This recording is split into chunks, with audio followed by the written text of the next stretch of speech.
한 해도 안 쉰다는 전제하에 35세에 전문의가 되거든요. 그럼 그때부터 이제 일반적으로 많은 사람들이 이야기하는 고수익을 벌기 시작을 하죠. 그 전까지는 사실 많이 벌지를 못해요. 저희 뭐 인턴 레지던트 때 저희끼리 했던 농담은 우리는 맥도날드 알바비도 안 나온다. 스튜디오 여러분 안녕하십니까. 정신건강의학과 전문의 이일준입니다. 일단 뭐 많이 알려져 있다시피 지금 제가 졸업한 지 오래돼서 이제 의대라는 제도가 있었고 의전원이라는 제도가 있었죠. 근데 이제 아마 제가 알기로는 의전원으로 바뀌었다가 다시 의대로 전환이 된 상태로 알고 있어요. 의대 기준으로 말씀을 드리면 이제 고등학교 졸업을 하고 수능을 보죠. 수능을 보고 나면 대학을 지원을 하는데 거기서 이제 의과대학을 진학을 하게 되겠죠. 의과대학과 다른 대학의 차이점이라면 대부분의 대학은 4년을 다니는데 의과대학은 이제 6년을 다니게 되는 거죠. 거기서부터 이제 다른 분들이랑 조금 길어지는 부분이 있는데 6년을 다니고 이제 의사 국가고시라는 시험을 봐요. 졸업을 하고 시험을 보고 그 시험을 합격을 하면 의사 자격증이 주어지는 거거든요. 근데 그 의사 자격증이 있으면 어떤 의료행위든 하는데 문제가 없어요. 모든 의료행위에 대해서 자격을 주는 거예요. 근데 혹시 운전면허증 따고 바로 운전이 가능했습니까? 똑같아요. 사실 의사 면허증을 따도 할 줄 아는 게 없어요. 왜냐면 이제 지식만 있지 실제로 해보지를 않았기 때문에. 그래서 이제 인턴과 레지던트라는 과정이 있고요. 인턴 기간에는 100% 모든 과를 다 돌 수는 없지만 그래도 가장 기본적인 과, 내과, 외과, 소아과, 산부인과, 뭐 정신과 뭐 이런 기본적인 과랑 그리고 나머지 이제 저희가 마이너한 과라고 하는데 마이너 과들 이렇게 다 스케줄이 달라요. 이렇게 하간 여러 과를 1년 동안 그렇게 경험을 하고요. 그리고 나서 이제 레지던트 지원을 해요. 내가 원하는 과를. 저 같은 경우에는 정신과 레지던트 지원을 하는 거고요. 거기서 이제 뽑히게 되면 정신과 관련된 수련을 4년을 하게 되는 거죠. 의대 6년, 인턴 1년, 그러고 나서 이제 레지던트 지원을 하는 거죠. 정신과 지원을 해서 뽑히면 이제 정신과 전공의가 되는 거고요. 거기서 이제 4년 수련을 하고 또 이제 전문의 시험이 있어요. 그 전문의 시험을 합격을 하면 저 같은 경우에 이제 정신과 전문의 아니면 뭐 성형외과 같으면 성형외과 전문의, 내과 전문의가 되는 거죠. 그래서 합치면 6 플러스 1 플러스 4하면 11년이 걸리는 거고 남자는 이런 거 붙여도 되나? 빌어먹을 군대. 군대를 또 가야 돼서 아직 군의관이나 공중보건의 같은 의사들이 가는 방법은 풀로 36개월 채워야 되거든요. 그래서 이제 남자는 총 14년이 걸리죠. 여자는 11년이 걸리고 그래서 어떻게 보면 정말 좀 불쌍한 것 중에 하나가 의사들은 한창 삶의 가장 황금기 때 좀 잘 즐기지 못한다라는 그런 좀 단점이 있죠. 그렇지는 않아요. 저희가 이제 의대가 6년이라고 했잖아요. 예과 2년, 본과 4년 이렇게 해서 2 플러스 4 제도예요. 나중에 이제 저희가 인턴 레지던트를 해야 될 때 지원을 해서 합격을 해야 되잖아요. 그러면 다른 데랑 똑같이 그게 성적이 중요해요. 근데 예과 성적은 보지 않아요. 그래서 예과 때 정말 좀 많이 노는 약간 그런 느낌이 좀 있고요. 본과 때도 놀기는 하지만 사실 쉽지가 않은 게 학교마다 좀 다르고 시대마다 좀 다르겠지만 라떼는 본과 1학년 때는 매주 월요일날 시험이었어요. 일주일마다 시험을 보는 거예요. 그래서 그때는 진짜 월요일날 시험 보고 한 화수 좀 놀았다가 또 목요일부터 일요일까지 공부하고 약간 이런 패턴을 좀 반복을 했었죠. 그리고 본과 3학년 때는 그렇게 매주 시험 보지는 않는데 그때 진짜 기말고사만 교수님이 100명이 넘고 과목이 막 한 40과목 되고 막 이랬던 것 같아요. 진짜 그 기말고사 준비만 한 달 반 넘게 했던 그런 기억이 있어요. 조작됐을 수는 있습니다. 저도 오래돼가지고 조작될 수는 있는데 이게 저는 만약 의대를 지원을 하고 싶은 분이 계신다면 의대를 다님에 있어서 가장 중요한 어떤 능력? 암기력이에요. 다 필요 없어요. 사실 이제 의대를 들어가기 위해서는 수학도 잘해야 되고 물리도 잘해야 되고 사실 저는 좋아했던 과목이 수학 물리처럼 이해를 하고 거기서 이제 뭔가 깊은 의미를 찾고 사실 이런 걸 좋아했었거든요. 뭔가 외우기보다는 어떤 그 공식의 의미를 파악을 하면 공식 하나로 이제 많은 문제들이 해결이 되는 약간 그런 짜릿함이 있어요. 뭔가 요거 하나로 이렇게 쫙 뭔가 이렇게 해결이 되는. 근데 의대를 들어갈 때는 수학이랑 이런 성적이 중요한데 의대를 들어가고 나면 수학이 전혀 필요가 없어요. 정말 그냥 모든 게 다 외우는 거고요. 사실 뭐 간이 여기 달려있고 위가 여기 달려있고 이런 걸 뭐 이유가 어디 있습니까? 그냥 외워야지. 예방의학이라는 과목이 있기는 한데 그거 해봤자 한 1학점밖에 안 되는 아주 작은 학문인데 거기서 살짝 좀 수학이 들어갔던 것 같고요. 진짜 정말 수학을 1도 못하셔도 의대 들어와서 아무 문제가 없어요. 정말 무조건 잘 외우는 사람이 자신감이 장땡이고요. 친구들 중에 이런 애들이 있더라고요. 저는 진짜 의대 다니기에 정말 적합한 능력이라고 생각을 하는데 그냥 사진으로 찍어서 기억하는 애들이 있더라고요. 책을 그냥 사진 찍듯이 기억을 해버리는 거야. 저는 그런 능력이 없는데 그런 애들은 진짜 의대 다니면서 아마 되게 도움을 많이 받을 수 있는 능력일 거예요. 결국은 의대 다니면서 같이 친구들끼리 가장 많이 하는 방식이 의대생들 항상 하는 거 있어요. 그러니까 저희가 이제 시험 문제 보면은 그냥 한 줄로 쭉 나오고 예를 들어서 간암의 리스크 팩터 뭐 위험 요인을 써라. 이게 시험 문제예요. 그럼 누가 더 많이 쓰느냐의 문제거든요. 그러면 이제 저희가 항상 하는 방법이 앞자를 따가지고 말을 만들어요. 딱 들어가잖아요. 그럼 앞자 써. 쫙 앞자 쫙 써놓고 말을 이렇게 그런 짓을 되게 많이 했었고 결국은 의대에서 가장 중요한 능력은 암기력이기 때문에 이해 다 필요 없어요. 누가 짧은 시간에 많은 걸 외우느냐 다 의대를 다ним에 있어서는 가장 중요한 능력인 것 같고요. 만약에 그런 쪽으로 내가 다른 친구들보다 좀 우수한 능력을 갖고 있다 라고 생각하는 친구들은 적어도 의대를 들어가서 적응하는 데는 아마 많이 도움이 되실 거라는 생각이 좀 들긴 해요. 어떤 신경을 써야 되냐면 과연 내 아들을 의대를 보내는 게 정말 내 아들을 위한 일인가 한번 생각을 해보긴 해야 돼요. 아까도 말씀드렸듯이 14년이 걸려요. 그러면 한 해도 안 쉰다는 전제하에 35세에 전문의가 되거든요. 그럼 그때부터 이제 일반적으로 많은 사람들이 이야기하는 고수익을 벌기 시작을 하죠. 그 전까지는 사실 많이 벌지를 못해요. 그래서 저희 뭐 인턴 레지던트 때 저희끼리 했던 농담은 우리는 맥도날드 알바비도 안 나온다 뭐 이런 얘기를 많이 해요. 왜냐하면 이제 인턴 레지던트는 당직도 많이 쓰고 저희 레지던트 1년차 때는 36시간 일하고 12시간 쉬고 36시간 일하고 12시간 쉬고 이걸 반복을 했단 말이죠. 근데 물론 이제 자면서 이제 콜 오면 받는 거기는 한데 그래도 어쨌든 계속 병원에 있어야 되고 콜 오면 이제 계속 대응을 해야 되는 그런 부분인 거죠. 받는 월급을 일하는 시간으로 나누면 맥도날드 알바비도 안 나와요. 그러면 이제 뭐 34살까지는 한 해도 안 쉰다는 전제하에요. 근데 보통은 재수 정도 하고 들어온 사람도 많고 의대를 들어감에 있어서 가서 또 유급을 당할 수도 있고 또 원하는 과를 지원을 했는데 떨어질 수도 있고 그래서 한두 해 정도 늦어질 가능성이 있단 말이죠. 그러면 진짜 한 36 정도는 돼야 제대로 된 이제 어떤 수익을 벌기를 시작을 하죠. 그래서 제 친구들도 이런 이야기 많이 하는데 막상 나를 위해서 돈을 써본 적은 없다라는 이야기를 저희끼리 좀 하기는 하거든요. 그래서 그 속설에 이런 말 있잖아요. 아들을 의대를 보내면 아들이 좋은 게 아니라 며느리가 좋은 거다.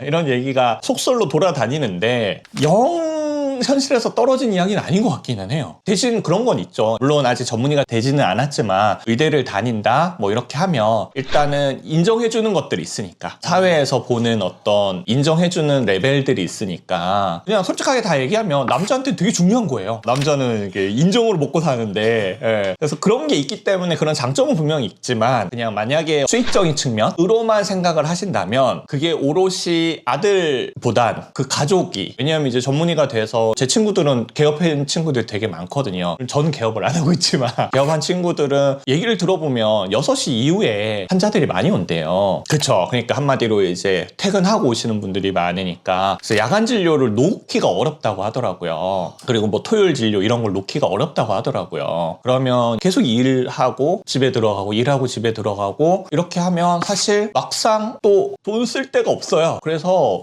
과연 그 삶이 행복한 삶인가에 대해서는 어머님도 한번 생각을 해보시고 당사자도 한번 생각을 해보시고 나는 그럼에도 불구하고 그런 걸 감수하고 라도 사회적 지위는 분명히 있으니까 그런 걸 추구하겠다 하면 좋지만 삶의 퀄리티만 따지면 정말 괜찮은 건가에 대해서는 그래도 한 번쯤은 생각을 해보셨으면 좋겠다는 생각은 드네요. 일단 의대 다닐 때는 그런 생각을 할 여유가 없었고요. 일단은 뭐 당장 닥친 거 왜냐면 되게 유급에 대한 불안감으로 의대를 다니거든요. 그러니까 한 과목이라도 F를 받거나 이러면 그 학년을 다시 다녀야 돼요. 하나라도 F를 받으면 그 과목만 다시 수강을 하는 게 아니라 본과 1학년을 다니다가 유급을 당하잖아요. 그러면 본과 1학년을 후배랑 같이 다녀야 돼요. 그래서 그것도 있고 또 이제 이 성적이 나중에 인턴 레지던트 지원할 때 되게 중요하니까 계속 성적에 대한 압박감 때문에 때문에 그런 걸 생각할 여유는 좀 없었던 것 같고요. 그 당시는. 물론 그건 싫었죠. 막 외워야 하는 그러한 현실이 좀 싫기는 했었는데 저는 개인적으로 인턴 레지던트 하기 전에 군대를 먼저 갔었거든요. 공중보건이라는 시골 보건소에서 군대를 대신하는 그런 부분이 있어요. 그때 이제 저는 레지던트 또 지원을 해야 되니까 의대 때 했던 공부를 좀 다시 했었어요. 왜냐하면 어쨌든 이제 또 시험을 봐야 되는 거죠. 저는 이제 정신과를 하고 싶은데 제가 정신과를 지원을 할 때 정신과 인기도가 엄청 올라가가지고 하필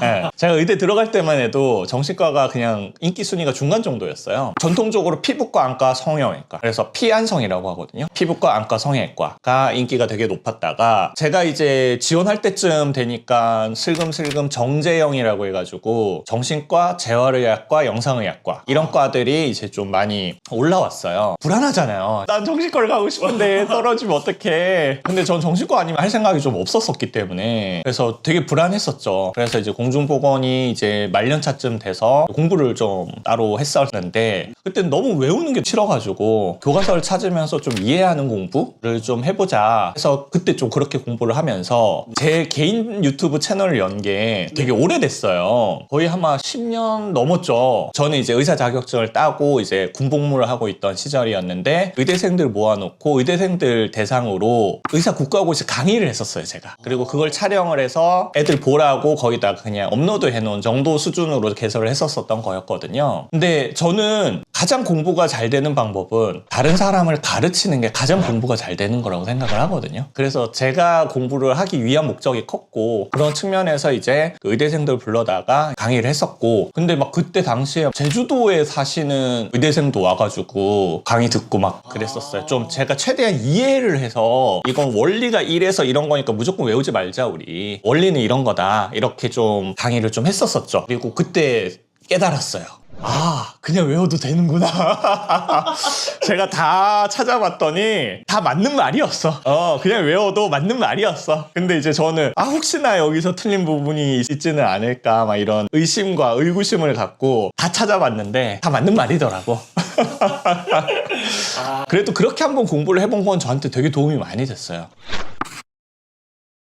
메이저라는 거 다른 의미가 아니라요. 제일 중요한 내과, 외과, 소아과, 산부인과 이런 과목은 이제 생명을 다루고 의사로서 무조건 알고 있어야 되는 가장 중요한 그런 의미로 그러니까 의대에서 학점이 제일 높은 그런 과들을 메이저과라고 하고요. 뭐 피부과, 성형외과, 뭐 안과 이런 거는 마이너, 학점이 높지가 않아요. 왜냐하면 만약에 전문의가 아니라 그냥 의사를 함에 있어서 피부과, 안과, 성형외과적인 지식보다는 내과, 소아과, 산부인과 이런 지식이 더 중요하잖아요. 그래서 이걸 뭐 10시간 배우면 피부과, 안과 이런 걸 1시간 배우고 이렇게 배우는 시간이 달라서 메이저과, 마이너과 이렇게 부르는 거지 인기는 마이너과가 훨씬 높습니다. 이게 비판하는 사람들이 있는데 의사들은 돈만 바라본다 뭐 이렇게 비판하는 사람들이 있는데 저는 이거 착각하고 계시는 게 그렇게 비판하시는 분들이 의대 들어오면 똑같이 할 거거든요. 아니 뭐 의대를 뽑을 때 너는 돈을 밝히니까 너는 의사로 적합하다 이렇게 뽑지 않아요. 전혀 이런 기준 없이 뽑는 거고 근데 그렇게 되는 건 인간이면 똑같아요. 돈 싫어하는 사람 어디 있어요? 그러면 결국은 의대생들도 그냥 일반적인 인구랑 같은 비율로 그런 걸 추구를 하는 거고요. 그러면 이제 아무래도 내과, 외과 이런 거는 돈은 적게 되지만 위험 부담은 더 크잖아요. 생명을 다루는 거니까. 그러니까 위험 부담은 더 크고 돈은 적게 벌어. 근데 뭐 피부과 이런 거는 솔직히 생명이 위험할 일은 잘 없어요. 위험 부담은 적지만 돈은 많이 벌어. 그러면 어디를 선택을 할 것이냐? 뭐 이거는 의대생을 욕할 이유가 없어요. 누구나 똑같아요. 그 상황에 가면. 당연히 이렇게 선택을 하게 되는 거고 그래서 이제 메이저과보다는 마이너과들이 인기가 훨씬 높죠. 좀 많이 봤어요 그런 걸. 근데 전 그때마다 되게 답답했어요. 아니 니들은 안 밝혀? 니들은 의대 가면 안 그럴 거야? 라는 생각이 전 들어요. 참고로 정신과는 그렇게 돈을 많이 버는 과는 아닙니다. 정신과는 그냥 뭐 평타 정도의 과고 일단 의사를 함에 있어서 대학은 그렇게 중요한 것 같지는 않아요. 근데 중요한 건 만약에 교수를 할 거다. 그러면 이제 서울대 출신이 많은 포지션을 차지하고 있죠. 나는 의대 교수를 하고 싶다 하면 서울대를 나오면 아주 많이 유리한 건 사실인 것 같고요. 그게 아니라 그냥 일반적인 개업을 하거나 아니면 저처럼 공직이라고 하는데요. 월급 받으면서 의사를 하거나 이럴 때는 아무런 차이가 없어요. 왜냐하면 고용주 입장에서 한번 생각을 해봅시다. 만약에 서울대를 나왔어. 그리고 지방대를 나왔어. 근데 서울대는 의대는 돈을 더 많이 줘야 돼. 그리고 지방대는 돈을 적게 줘도 돼. 근데 어차피 둘이 하는 일은 똑같아. 벌어들이는 수익도 똑같아. 그럼 누굴 고용하겠습니까? 돈 적게 주는 사람을 고용을 하지 왜 굳이 돈을 더, 왜냐면 벌어들이는 수익도 똑같고 하는 일도 똑같은데 돈을 더 줄 이유가 없어요. 이렇게 하는 순간 이 시장은 망가져서 결국은 맞출 수밖에 없어요. 그래서 서울대를 나왔다, 지방대를 나왔다는 별로 중요하진 않고요. 물론 이제 개업을 할 때 서울대 이런 표시를 달 수 있으니까 그런 게 약간의 그거일 수는 있겠지만 큰 효과는 별로 없다고 보고요. 만약에 교수가 아닌 그냥 의사 일을 한다 하면 학교가 그렇게 중요한 건 아닌 것 같아요. 결국은 돈이냐 명예냐예요. 교수를 하면 명예는 더 높죠. 근데 로컬이라고 저희는 표현을 하는데 밖에서 그냥 의사 하는 거죠. 로컬에서 의사 하는 것보다 월급이 훨씬 적어요. 교수들은 뭐 펠로우라는 과정이 더 있고 해서 공부 기간이 조금 더 길다고 볼 수는 있지만, 그래서 교수는 명예직이고요. 돈만 생각을 하면 당연히 로컬 나와서 개업을 하는 게 돈을 제일 많이 벌고요. 그 다음에 이제 페이 닥터, 봉직이 그냥 월급 받는 의사가 그 다음이고요. 교수가 더 훨씬 아래예요. 그거는 좀 있기는 해요. 저희가 이제 레지던트를 지원을 하잖아요. 그러면 위에 위년차들이 있을 거고 새로 이제 1년차를 뽑을 건데, 아무래도 위년차들이 좀 나보다 어린 아랫년차를 원하지 나보다 좀 나이 많은 아랫년차를 좀 원하지 않거든요. 그래서 아무래도 나이가 많을수록 원하는 과를 할 가능성이 줄어드는 건 맞고요. 근데 뭐 저도 삼수해서 의대를 들어갔고 그리고 군대를 먼저 갔으니까 저도 조금 늦게 레지던트를 지원을 한 케이스란 말이죠. 그래도 이제 다른 성적이라든지 성격 같은 것도 많이 봐요. 다른 이런 부분들로 충분히 메워 놓을 수 있다면 극복을 못하는 건 아닌데, 만약에 다른 값이 모든 게 다 똑같다 하면 아무래도 나이가 많을수록 좀 불리한 거는 있죠. 그것도 회사 뽑히듯이 그렇게 뽑히는 거니까. 네, 그쵸. 그냥 회사 지원한다랑 비슷하다고 보셔도 상관이 없어요. 물론 공부를 하면서 일을 하는 회사인 거죠. 그래서 좀 다르긴 한데, 어쨌든 내가 지원을 하고 그 경쟁률이 생기면 그 안에서 만약에 한 명 뽑는데 10명 지원했다. 그럼 10명 중에 한 명을 뽑는 거죠. 교수님이랑 거기 레지던트들이 같이 회의를 해가지고, 그래서 시험도 보고 시험 성적이랑 면접 성적이랑 뭐 이런 거 다 해가지고 뽑는 거죠. 근데 어릴 때는 이런 감이 없어요. 그때는 그냥 당장 주어진 건 마무리해야 돼 라는 생각이었지, 거기에 대한 감이 사람마다 좀 다를 것 같기는 한데요. 저 같은 경우에는 미래에 대한 어떤 그런 감이 별로 없었어요. 이제 전문의가 되니까 왜 의사가 좋은지, 그러니까 어떤 수익적인 측면도 크고, 그때 뭐 대충은 알지만 제가 실제로 내 손에 떨어지지 않으니까, 나는 맥도날드 알바비로 살고 있는데 이게 뭐 그렇다고는 하지만 내가 뭐 겪어보지 않았으니까, 그래서 감은 별로 없었었고, 내가 주어진 거 빨리 해야 돼, 주어진 걸 완수해야 된다라는 그런 생각은 저는 그게 더 컸었던 것 같아요.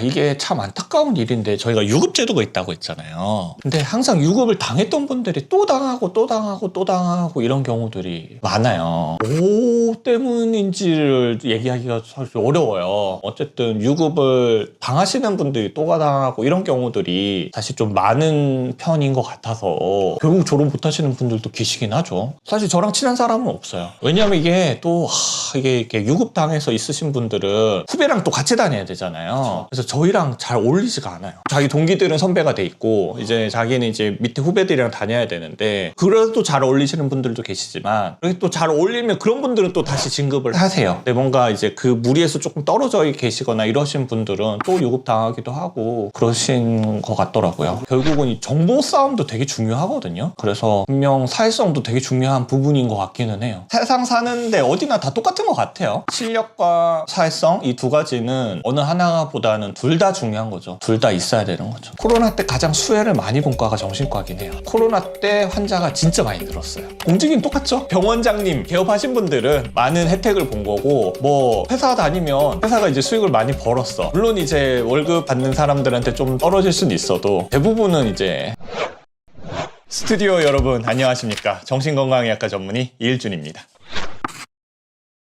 뭐 일반 회사원들보다는 많이 버는 건 사실이기는 하죠. 저는 여동생이 있는데 여동생은 그냥 대기업 다니고 있거든요. 비교해보면 확실히 아주 많이 버는 거는 맞고요. 근데 문제는 전 영상에서 그 얘기를 했잖아요. 의대를 한 해도 안 쉬고 마무리하는 데는 14년이 걸린다고. 돈을 제대로 버는 시간이 되게 늦어요. 그러니까 이제 어떻게 보면은 30 초반에는 그냥 일반 대기업이 훨씬 더 많은 돈을 모았을 거예요. 그리고 아마 한 30 중후반도 비슷할 거예요. 30 후반도 모은 돈이 비슷할 거예요. 왜냐하면 더 많이 벌긴 하지만 벌기 시작하는 시기가 늦으니까. 뭐 개업하면 사업이니까요. 사업이라는 건 망할 수도 있고 망하면 당연히 빚을 떠안는 거고. 근데 이제 다른 점이라고 하면 다른 사업은 경쟁자가 엄청 많잖아요. 그러면 이제 아무래도 실패할 확률도 높아지는 거죠. 근데 이제 의료 분야는 경쟁자가 의사 자격증을 갖고 있는 사람에 한해서만 가능하기 때문에 아무래도 경쟁의 그 비율이 적고요. 그렇기 때문에 망할 확률도 다른 사업에 비해선 적은 거죠. 하지만 그래도 망할 수는 있는 거죠. 코로나 시기 때 되게 힘들었었어요. 특히 소아과, 뭐 이비인후과 이런 과들은 되게 적자를 많이 봤어요. 왜냐하면 다들 손을 너무 잘 씻어. 다들 마스크를 너무 많이 하고 다녀. 원래 손도 안 씻고 마스크도 안 해야 감기 걸리고 그래서 병원을 오는데, 그래서 진짜 코로나 때 소아과랑 이비인후과는 되게 많이 힘들었어요. 거기는 이제 어떻게 보면 감기 환자로 수익이 많은 부분을 차지하거든요. 근데 다들 마스크를 쓰고 다들 손을 잘 씻으니까 감기에 안 걸려. 사람들끼리 만나지도 않아.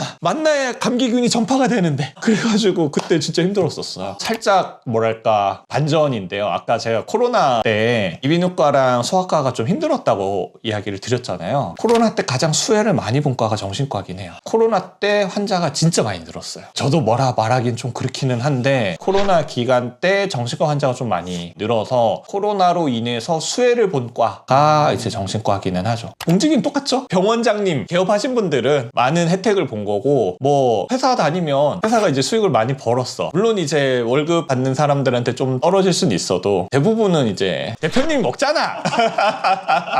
비슷해. 뭐 월급은 뭐 비슷하죠.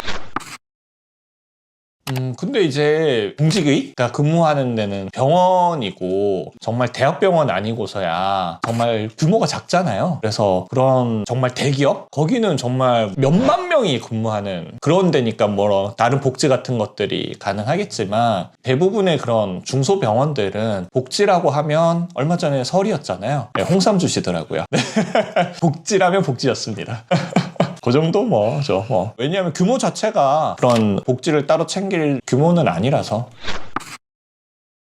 있긴 하죠. 대부분은 급여인데요. 비급여 항목이라고 되어 있는 게 이제 사이코세라피라고, 요건 이제 병이 있는 사람들 아니고 병이 없는 사람들한테 상담하는 게 있어요. 한국말로 하면 정신치료인데요. 요거는 비급여로 따로 들어가 있어요. 이렇게 비유를 드리면 제일 맞을 것 같은데, 우리가 화상을 입어서 성형외과 가서 수술을 받으면 다 보험이 되거든요. 근데 예뻐지려고 가면 보험이 안 되죠. 똑같아요. 정신과도 병이 있어서 그 병에 대해서 약을 처방받고 이러는 거는 보험이 돼요. 다 급여예요. 근데 병이 없어. 근데 내가 마음이 조금 더 편안해지고 싶어서 하는 상담, 그런 사이코세라피라는 상담. 물론 이제 사이코세라피는 그렇게 단순한 건 아니긴 하지만 무의식을 찾는 상담이거든요. 그런 상담은 비급여예요. 근데 문제는 사람들이 예뻐지려고는 돈을 많이 쓰는데요. 내 마음에는 돈을 그렇게 많이 안 써요. 그래서 이 사이코세라피는 시장이 되게 작아요. 예, 많이들 안 하세요. 그렇죠. 왜냐하면 이제 정신과 전문의를 따려면 사이코세라피라는 거를 저희가 수련 기간 중에 내담자라고 하거든요. 사이코세라피 하는 내담자와 상담을 해야 되고요. 그리고 그거를 내담자한테 허락을 받아서 녹음을 하고요. 그리고 그거를 다 타이핑을 쳐요. 그래서 그걸 가지고 교육을 받아요. 그 교육 자료를 제출을 해야 정신과 전문의 자격증을 주거든요. 그래서 사이코세라피는 모든 정신과 의사들이 다 수련을 받는 거고요. 근데 실제 시장에서는 사이코세라피를 하는 분은 정말 극히 드물고요. 왜냐하면 시장이 없어요. 있긴 한데 작아요. 한마디로 사람들이 내가 예뻐지는데 몇백만 원 쓰는 건 해요. 근데 내 마음이 예뻐지는데 몇백만 원 쓰는 건 아니에요. 결국 시장이라는 건 수요와 공급인 건데, 수요가 없는데 공급만 하겠다? 안 되죠. 좀 안타까운 지점인 것 같아요. 저는 개인적으로 외모가 예뻐지는 것도 분명히 중요하긴 하지만 더 중요한 건 내 마음이 안정된 방향으로 간다라는 게 삶에 있어서는 더 중요하지 않을까라고 생각을 하는데, 이쪽으로는 사람들이 아직은 그렇게 돈을 쓸 수 있다라는 생각을 하는 사람들이 되게 적어요.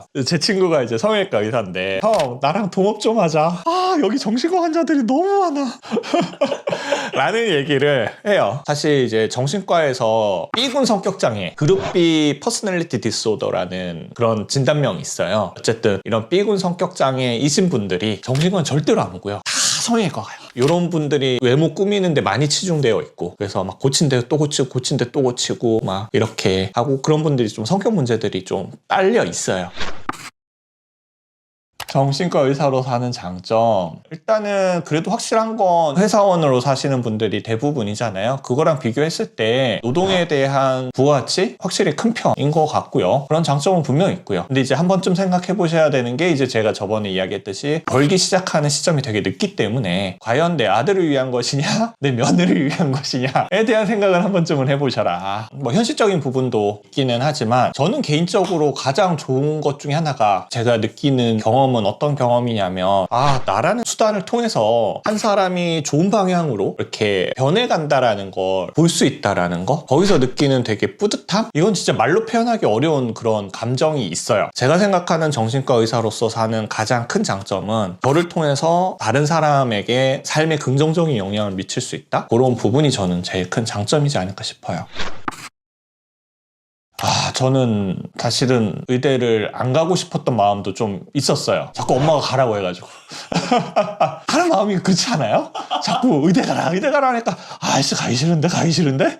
그러니까 원래는 제가 과학을 되게 좋아했었어요. 물리 이런 거 좋아하고 막 그래가지고 원래는 그런 과학 쪽으로 할 생각을 했었죠. 고등학교 1학년 때는. 근데 제가 그때 당시에 인천에서 제가 고등학교를 나왔거든요. 자연과학부라는 게 있었어요. 그래서 거기를 가야겠다 라는 생각을 좀 했었다가, 인천 얘기를 했던 게, 그때 당시에 이제 물리 경시대회가 있었는데, 제가 인천에서 물리 경시대회에서 장려상을 받았어요. 나름 열심히 했는데, 사실 물리나 이런 걸로 성공하려면 정말 0.01%에 속해야 성공할 수 있는 분야예요. 근데 그때 물리 경시대회 장려상을 받고 깨달았어요.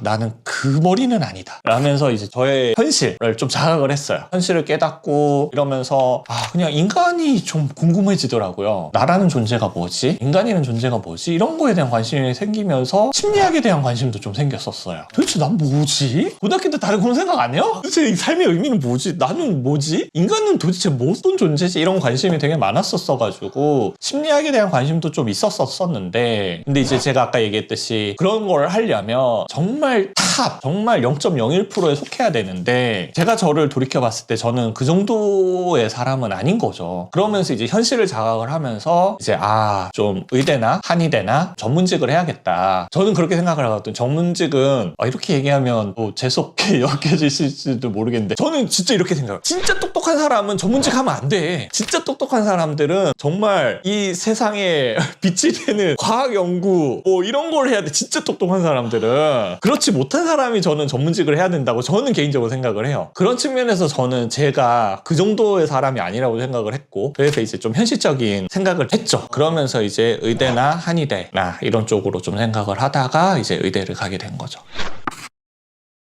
일반 심리 상담소에서 하는 것들은 제가 자세히는 잘 모르지만, 정신과에서는 여러 가지 기법 중에서 가장 대표적으로 쓰는 게 이제 사이코세라피라는 상담인 거고요. 그래서 일반 심리 상담 센터에서도 사이코세라피를 하는 데가 있고요. 또 다른 기법을 쓰는 데가 있고요. 사이코세라피는 일반 심리 상담 센터에서도 할 수 있고 정신과에서도 할 수 있고요. 근데 이제 일반 심리 상담 센터에서는 할 수 없고 정신과에서만 할 수 있는 건 이제 약 처방인 거죠. 약 처방은 의사 아니면 안 되게 되어 있으니까. 전 세계에서 상담을 가장 잘하는 정말 최고의 어떤 사람이 있다라고 가정을 해봅시다. 그런 사람도 약에는 안 돼요. 약보다 효과 있을 수는 없어요. 약은 정말 강력하기 때문에 상담을 통해서 약보다 더 큰 효과를 내겠다, 이건 사기꾼이에요. 약은 정말 강력하기 때문에. 물론 이제 제가 사이코세라피는 따로 상담으로 뺀 이유가, 사이코세라피는 아까도 얘기했듯이 병이 없는 사람들을 도와주는 거기 때문에 이건 약이 효과가 없어요. 약이라는 건 병을 치료하는 거기 때문에 병을 치료하는 데 있어서는 약보다 더 효과 있는 건 존재할 수가 없고요. 병이 아닌 거는 이제 상담이 필요한 거죠. 삶이 바뀌어가요. 조금씩. 갑자기 급격히 바뀌진 않지만, 제 내담자가 했던 말 중에 인상 깊었던 거는, 선생님 어느 순간 와이프가 나를 바라보는 눈빛이 바뀌어 있고, 아들이 나를 바라보는 눈빛이 바뀌어 있고, 회사의 부하 직원들이 나를 바라보는 눈빛이 바뀌어 있어요 라는 이야기를 한 적이 있었거든요. 설마 뭐 와이프랑 아들이랑 회사 직원들이랑 모여가지고 자 이제부터 다르게 쳐다봅시다 이렇게 했을 가능성은 거의 제로에 가까운 거고요. 본인이 이제 바뀌어 가니까 세상의 사람들이 나를 바라보는 눈빛들이 점점 바뀌어가는 그런 경험들을 하시는 거죠. 그런 이야기를 전하실 때마다 제가 느껴지는 감정은 진짜 정말, 이거는 다른 걸로 비할 수 없는 되게 진짜 큰, 정말 큰 보람을 느끼는 지점인 것 같기는 해요. 그래서 사이코세라피 할 때는 정신과 의사가 아무 말도 안 해요. 잘 들어주는 게 최고예요. 물론 이제 그냥 들으면 사이코세라피 이게 사실 비용이 꽤 커요. 일반인들이 좀 비용 부담하기가 쉽지 않아요. 그래서 제가 아까 시장이 작다는 이야기도 드렸던 건데 사실 비용이 꽤 커요. 그리고 아무 생각 없이 듣고 있으면 안 되고 이제 뭐냐면 그러니까 조언만큼 값싼 게 없거든요. 그냥 조언으로 바뀔 거면 이 세상 모든 사람들이 다 잘 살고 있어. 뭐 조언해줄 사람 널려 있고 교보문고 가면은 널려 있고 다 있기 때문에 근데 조언으로는 사람이 바뀌질 않아요. 그래서 이제 사이코세라피는 결국은 이제 무의식을 끄집어내는 거기 때문에 계속 듣고 있어요. 듣고 있다가 상담자는 그 이야기를 통해서 아, 내담자 안에 어떠한 무의식들이 깔려 있길래 이런 이야기들이 자꾸 나오게 될까를 그림을 그리고 있죠. 그럼 이제 그림이 그려져요. 아, 이 내담자 안에는 이런 마음의 모양이 있어서 지금 이런 고민과 갈등 속에 있구나. 상담자가 알게 됐어요. 알게 돼도 알려주지 않아요. 당신이 이렇습니다 해서 바뀌는 게 아니에요. 그러면 상담자는 계속 그 생각을 해요. 아, 내담자가 내가 발견한 요거를 좀 알았으면 좋겠는데? 그러면 여기에 대해서 한 번쯤 생각해 보려면 어떻게 질문을 하면 내담자가 여기에 대해서 한 번쯤 더 생각해 보게 할 수 있을까를 생각을 해요. 그리고 이제 질문을 던지죠. 그래서 그 질문을 통해서 제 내담자들이 자주 하는 얘기, 그렇게는 한 번도 생각해 본 적이 없는데요? 라는 얘기를 되게 많이 해요. 그러면서 이제 내가 생각해 보지 못했던 부분들을 생각을 하면서 내 안에 이런 마음이 있었구나 를 깨닫게 되면서 삶이 바뀌어가는 거죠. 예, 그거예요. 나를 알아가는 여행이에요. 그거보다 훨씬 깊죠. 왜냐하면 와이프한테도 할 수 없는 이야기들을, 솔직히 본인도 몰랐던 이야기를, 내 안에 이런 생각이 있었어를 본인도 잘 모르거든요. 제가 제 유튜브 채널에서 항상 하는 얘기예요. 인간에겐 자유의지가 없다. 무의식이 99.99%여서 그래요. 무의식에 무슨 자유의지가 있습니까? 무의식은 그냥 그러함인데. 그래서 이런 무의식을 찾아가는 과정이기 때문에 정말 뭐 와이프도 남편이랑도 이야기할 수 없는 그런 이야기들을 이 공간에서 진짜 정말 그 속 깊은 이야기들을 다 풀어놓게 되고요. 이런 비유가 어떨지 모르겠지만 그 어떤 영화보다도 어떤 한 사람의 인생을 그 안에 푹 빠져서 간접 경험을 할 수 있는 그런 직업이 또 뭐가 있을까 했을 때 정신과 의사가 유일하지 않나 이런 생각도 들면서 저는 정신과 의사가 개인적으로는 정말 좋은 직업이다. 참 감사한 직업이다라는 생각을 해요. 진짜 마음이란 우주를 여행하는 그런 직업인 것 같아요.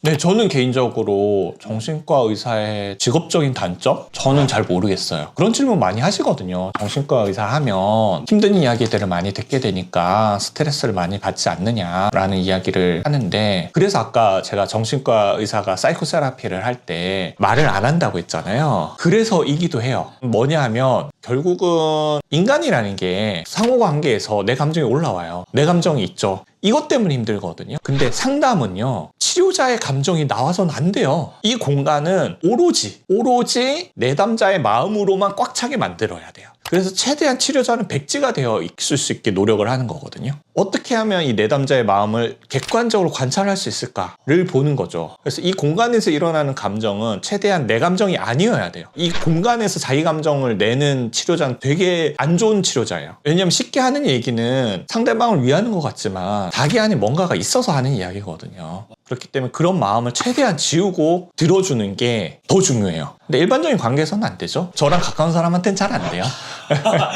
불가능하죠. 왜냐하면 가까운 사람한테서 백지가 되어 있어 봐요. 안 되죠. 가까운 사람은 당연히 내 감정도 나오고 상대방 감정도 나오고 그게 섞여 있고, 이게 섞이게 되는 순간 이제 여기서 일어나는 감정이 내 문제인지 제 문제인지 구별이 안 돼요. 그거는 아무리 전문가여도 섞이기 시작하면 알 수가 없어요. 오히려 전문가는 내 걸 뺄 수 있는 힘을 갖고 있는 거거든요. 그래서 이 공간에서 여러 가지 감정들과 여러 가지 소용돌이들이 일어나요. 근데 이게 오롯이 내담자 거구나를 발견할 수 있는 게 그 공간에서 하는 일들이거든요. 네, 저는 뭐 모든 직업이나 다 고충들이 있고 하겠지만, 뭐 사실 이제 그 환자한테 맞은 적도 있고요. 목이 쫄린 적도 있고 그런 경우들이 종종 있어요. 예전에 안타깝게도 환자가 정신과 교수님을 칼로 찔러서 죽인 사건도 있었었잖아요. 그러니까 뭐냐면 정신과 환자들이 정신병적 증상이 있을 때는 일반 인구보다 위험한 행동을 할 확률이 높아요. 네, 그건 사실이라서 저도 맞은 적도 있고. 근데 그런 환자들은 약을 쓰면 되게 많이 좋아져요. 그래서 제가 어떤 상담도 약보다 효과가 없다라고 한 게, 약은 진짜 쓰면 정말 확 좋아지거든요. 그래서 이거는 교과서에 나오는데요. 증상이 있을 때는 일반 인구보다 위험한 행동을 더 많이 하는데 치료하면은 일반 인구보다 위험한 행동을 안 해요. 그래서 그래서 법을 어기는 행동, 나쁜 행동을 하는 비율이 일반 인구가 훨씬 높고요. 정신과 환자들은 훨씬 낮아요. 그래서 치료만 하면 좋아지는 거기 때문에 저를 때렸던 환자분도 제가 이제 약 치료하고 해서 좋아지고 난 다음에 그때 진짜 죄송했다고 막 하세요. 그건 이제 그런 개인적인 느낌에 불과하고요. 졸린 건 확실해요. 정신과 약이 졸린 부분은 확실하고, 말이 느려진다기보다는 혀 근육을 조금 굳게 만드는 부작용이 있기는 해요. 그래서 이제 발음이 조금 어설퍼지는 부분이 생길 수 있어요. 근데 그건 또 부작용 방지약이 있기 때문에 그걸 넣으면 또 좋아지기도 하고요. 뭐 이런 가능성도 있어요. 그 전에는 이제 망상적인 사고 하에서 본인의 생각들이 막 이어져 왔는데 그 약을 쓰면서 그 사고를 차단해 버리니까, 그러니까 이제 내 뇌가 원래는 얼마나 풍부한 상상 속에서 살았었어요. 그게 이제 차단이 되니까 그렇게 느끼는 거일 가능성도 있고요. 만약 후자라면 치료가 되고 있는 거고요. 만약에 혀의 근육의 그런 부분이라면 그건 이제 부작용 방지약을 쓰면 좋아질 문제이고요. 저는 또 워낙 이러한 일을 하고 싶어 했기 때문에 인간의 심리에 대해서도 너무 관심이 많았었고, 그래서 의대를 들어갈 때도 너무 정신과를 하고 싶었었고, 그래서 더 그럴 수도 있는데요. 저는 상당히 만족하는 직업인 것 같아요. 예. 근데 이제 이거는 개인적인 선호도가 있으니까 저는 인간에 대해서 너무 관심이 많고, 제가 요즘 교수님들이랑 스터디 많이 하고 있거든요. 다 그게 인간이 뭐지? 나라는 존재가 뭐지?에 대한 근본적인 물음이 있어요. 저는 이런 근본적인 물음이 있는 사람이라면 전 정신과 의사 하면 진짜 좋죠. 사람이 뭐지? 나라는 존재가 뭐지? 내 안에 있는 그 마음이 뭐지? 나랑 친한 사람들의 저 마음들은 뭐지? 에 대해서 만약에 궁금하신 정말 근본적인 물음이 있으신 분들이라면 저는 정신과 의사라는 직업이 딱 맞는 사람이지 않을까라고 생각을 해요. 약물 처방은 사람마다 궁합이 있어요. 말을 하지 않는 의사가 제일 좋은 의사예요. 함부로 쉽게 이야기를 해서 사람을 바꾸겠다? 안 돼요, 그거는. 스튜디오 여러분 안녕하십니까? 정신건강의학과 전문의 이일준입니다.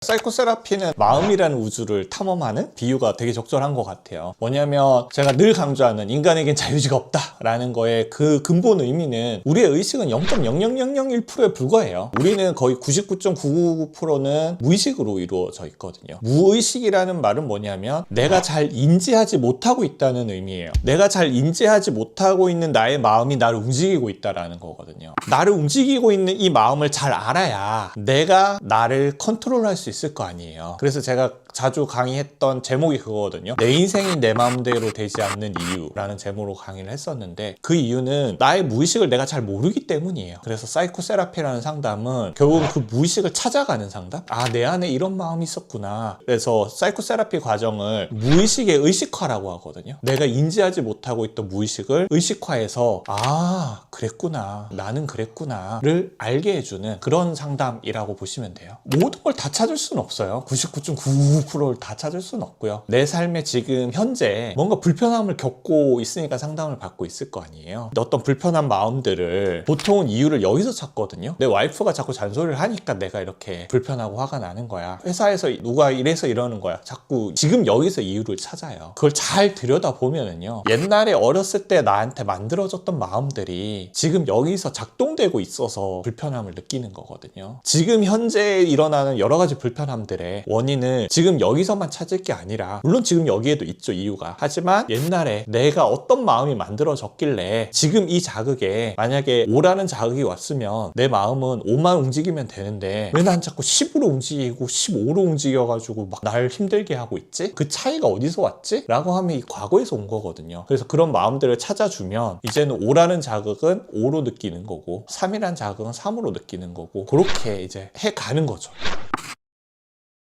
요즘은 그래도 많이 좋아진 것 같기는 해요. 요즘은 연예인들도 오픈 많이 하잖아요. 특히 공황장애에 대해서는 오픈 많이 하잖아요. 그래서 사실 공황장애가 아닌데도 저 공황장애인 것 같아요 라고 오시는 분들도 계시고, 예전보다는 분명히 많이 좋아진 부분이 있는 것 같기는 해요. 병이 없으면 약 처방해 줄 게 없죠. 결국은 이제 그런 사이코세라피라는 상담이랑 약물 처방이랑 다른 점은 뭐냐면, 결국 약은 병을 치료하는 거고, 그렇기 때문에 내가 어느 정도 이런 나의 원래 모습이 있을 거 아니에요. 그 모습에서 어떤 변화가 툭 생겼다. 그럼 이건 병에 의한 거예요. 왜냐하면 사람의 성격은 갑자기 바뀌지 않아요. 이렇게 갑자기 뭔가 툭 변화가 생겼다. 이건 병에 의한 거고, 이건 약을 쓰면 원래 내 모습대로 만들어줄 수 있어요. 근데 약을 어떻게 써도요, 원래 내 모습을 더 좋게 표현은 못 만들어 주거든요. 그래서 이제 사이코세라피는 이 원래 내 모습을 더 좋은 방향으로 만드는 게 사이코세라피인 거고, 약물 치료는 내가 원래 갖고 있던 모습이 있는데 그거보다 우울한 거든 불안한 거든 뭐 이런 게 툭 기능이 떨어졌다. 그러면 이걸 원래대로 돌려주는 게 이제 약이 하는 역할인 거고, 사이코세라피는 이제 원래 내가 갖고 있던 능력을 조금 더 올려주는 그런 거죠. 양동이라는 물통이 있다면 원래 내가 이제 거기 물이 차 있을 거 아니에요. 근데 그 물이 확 줄어들었어. 그럼 이제 약을 쓰면은 그 물을 다시 채워 넣을 수 있는 거죠. 원래 내 모습대로 돌릴 수 있는 거죠. 근데 이제 사이코세라피는 이 양동이의 모양과 크기 자체를 바꾸는 게 사이코세라피인 거고요. 약은 양동이 자체의 크기와 모양을 바꿀 수는 없어요. 거기서 이제 없어진 물을 다시 채워 넣는 역할을 이제 약이 하는 거고, 근본적인 변화를 갖는 건 사이코세라피인 거고, 약은 내가 병에 의해서 갑자기 큰 변화가 생겼다. 그럼 약을 통해서 원래 모습대로 돌려놓는 게 이제 약이 하는 역할인 거죠. 일단 두 가지 측면에서 이야기를 해야 될 것 같은데요. 약물 처방은 일단은 뭐 정신과 전문의가 됐으면 이거는 뭐 그렇게 큰 차이가 있지는 않다라고 생각을 해요. 그래서 사람마다 궁합이 있어요. 그래서 그냥 자기 잘 맞는 의사 찾아가면 약 처방은 그렇게 의사마다 큰 차이가 있지는 않거든요. 그래서 그냥 나한테 잘 맞는 의사 찾아가면 약물 처방은 그러면 될 것 같고요. 이제 사이코세라피를 한다. 근데 일단 사이코세라피를 하는 정신과 의사가 그렇게 많지는 않기 때문에 그걸 하고 계신다라는 분들은 이미 그런 사이코세라피적인 접근에 대해서 충분히 탑재가 되어 있으신 분들이라서 믿고 맡기시면 될 것 같고, 만약에 사이코세라피를 한다라고 했을 때는 말을 하지 않는 의사가 제일 좋은 의사예요. 함부로 쉽게 이야기를 해서 사람을 바꾸겠다? 안 돼요. 그거는 차라리 내가 한 발짝 빠져 있고 내담자의 마음이 충분히 나올 때까지 기다려줄 수 있고, 그리고 이걸 또 쉽게 알려주는 게 아니라 직접 이걸 찾을 수 있게 질문을 던질 수 있고, 사이코세라피는 이렇게 접근을 하는 게 좋은 방향이라고 생각을 하고요. 조언을 많이 하는 건 저는 좋은 건 아니라고 생각해요. 이제 의사가 판단을 해야죠. 진짜 약으로 해결할 수 있는 지점인지 약으로 해결할 수 없는 지점인지.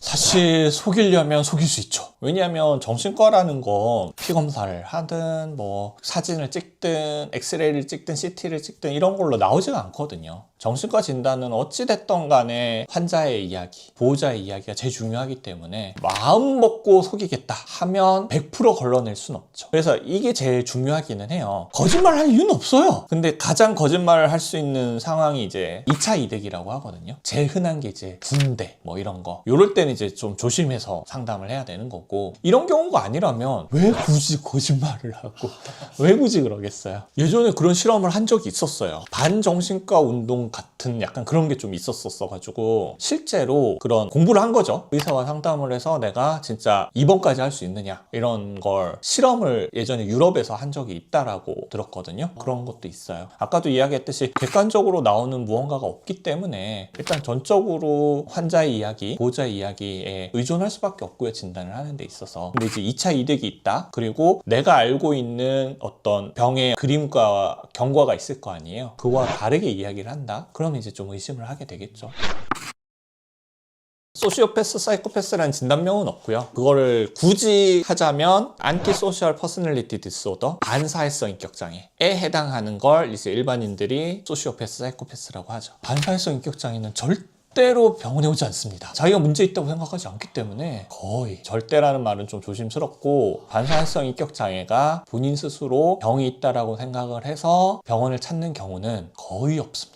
이거는 좀 다르게 생각을 해야 될 것 같아요. 조현병의 문제와 반사회성 인격장애 문제는 완전히 달라요. 여기는 반사회성 인격장애라는 성격장애라는 진단이 붙어 있잖아요. 이 말은 걔 성격이 그냥 그런 거예요. 그리고 이건 약으로 좋아지지도 않아요. 그래서 반사회성 성격장애는 치료하는 방법이 약물 치료가 절대로 안 되기 때문에 약으로 바뀌어지지가 않아요. 성격이기 때문에. 그래서 아까 얘기했던 사이코세라피적인 접근을 해야 되는데 이 사람들이 하질 않고요. 하더라도 저항이라고 하는데 상담으로 인해서 일어나는 과정들을 받아들이질 않아요. 그래서 정말 치료가 어려워요. 교과서에서 나오는데요. 반사회성 성격장애는 대부분 구치소에 있습니다. 대부분 거기 계시고요. 왜냐면 치료가 안 돼요. 이거는 치료가 어려워요. 그래서 정신과 의사들이 조현병 환자들에 의해서 일어난 사건에 대해서는 이건 치료해야 될 문제다 라고 이야기를 하는 게 왜 그러냐면, 제가 전 영상에서도 이야기를 했지만 조현병 환자들이 환청이나 망상 같은 증상이 있을 때는 일반 인구보다 위험한 행동을 할 확률이 높아요. 근데 치료를 하면 일반 인구보다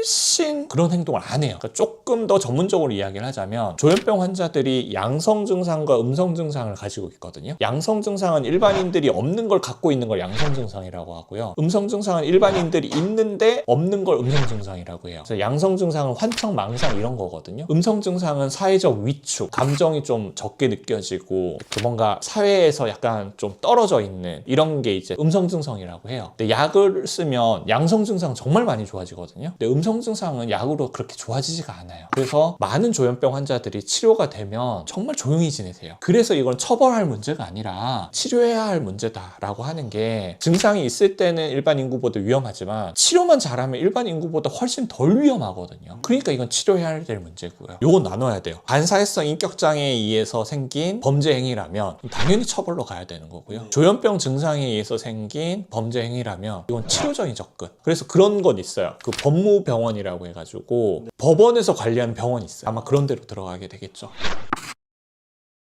그게 절대 하면 안 되는 거기는 하죠. 정신과 약 중에 이제 중독성 있는 약물들도 있어요. 근데 많이 먹었다 적게 먹었다 많이 먹었다 적게 먹었다 하면 더 중독이 될 가능성이 더 높거든요. 약은 절대로 이제 의사 처방대로, 그리고 약으로 인해서 불편함이 생기면 의사와 상담해서 약을 조절을 하고 그렇게 해야 중독이 안 생기지, 임의로 막 마음대로 먹는 분들, 그런 분들이 중독되고 약이 더 늘어나고 막 이렇게 되거든요. 딱 아까 그 양동이 비유가 맞는 것 같아요. 약이라는 게 내가 이제 양동이에 차 있는 물이 없어졌을 때 그 물을 다시 채워주는 역할만 할 뿐이지 그 양동이 자체를 바꿀 수 없어요. 약을 어떻게 먹는다고 해도 내 자신이 바뀌진 않아요. 그래서 약에 대한 두려움을 가질 필요는 전혀 없어요. 내가 어떤 병이 생겨서 내가 원래 찰랑찰랑 차 있어야 되는 양동이의 물이 쑥 빠졌다. 그러면 약이 빠진 물을 다시 채워주는 역할을 할 뿐이지 양동이의 모양 자체를 바꾸거나 양동이의 크기 자체를 바꾸거나 이렇게는 절대로 못해요, 약은. 그렇기 때문에 약에 대한 두려움을 가질 이유는 전혀 없다. 당연히 도움이 안 되겠죠. 입장 바꿔서 만약에 한다면 치료자와의 라뽀가 좋아질 리는 없을 테니까요. 좋을 건 전 전혀 없을 것 같긴 해요. 장점이 뭐가 있죠? 자기 이야기를 다시 듣는 거 별로 좋은 방법은 아니긴 하거든요. 왜냐면 거기 계속 몰두되기 때문에. 그러니까 장점이 하나도 없어 보이는? 굳이 왜?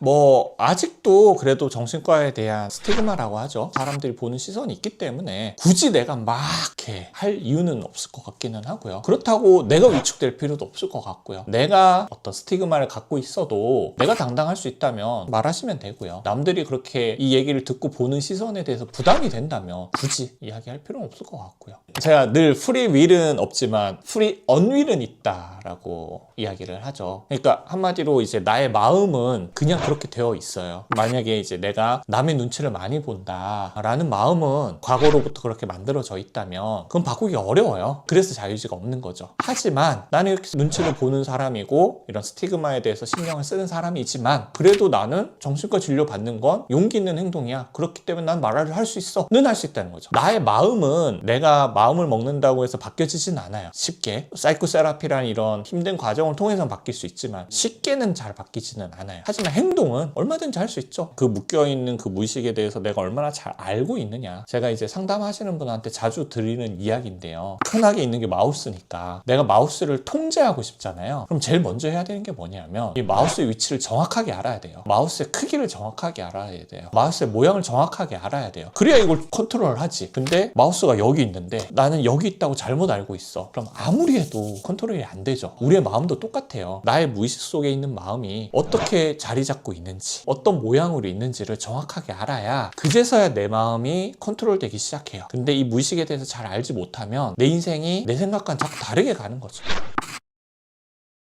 뭘 해결하고 싶냐에 따라 다르겠죠? 병이라면 약보다 강한 건 존재하지 않아요. 병이면 일단은 약이에요. 양동이에서 물이 없어졌을 땐 물을 다시 채우는 건 약보다 더 강한 건 없어요. 우리가 사는 목적이 뭘까요? 행복하려고 사는 거잖아요. 그럼 이 행복하려고 사는 거에 있어서 가장 중요한 게 뭘까요? 라고 했을 때 저는 외모보다 마음이 더 중요하다고 생각을 하거든요. 그러면 이 마음이 나에게 주는 불편함이 있다면 이걸 해결하는 것보다 인생에서 더 중요한 게 뭐가 있지? 라고 한다면 저는 이거보다 더 중요한 건 없다라고 생각을 하거든요. 그래서 저는 정신과를 가는 거에 있어서 좀 허들이 많이 낮아졌으면 좋겠다. 돈을 버는 이유도 행복하려고 돈을 버는 거지 돈 자체가 목적은 아니잖아요. 그러면 우리가 행복하기 위해서 가장 중요한 게 뭐냐? 거냐. 그 행복이라는 건 나의 마음에 존재하는 거고, 그러면 결국은 나의 마음을 돌보는 데에는 가장 많은 관심과 노력과 시간을 써야 되지 않을까. 그런 측면에서 정신과에 대한 문턱을 낮추고 언제든지 쉽게 좀 접근을 할 수 있다면 그게 사회 전체의 어떤 정신적인 건강에도 도움이 되는 게 아닌가라는 생각이 듭니다.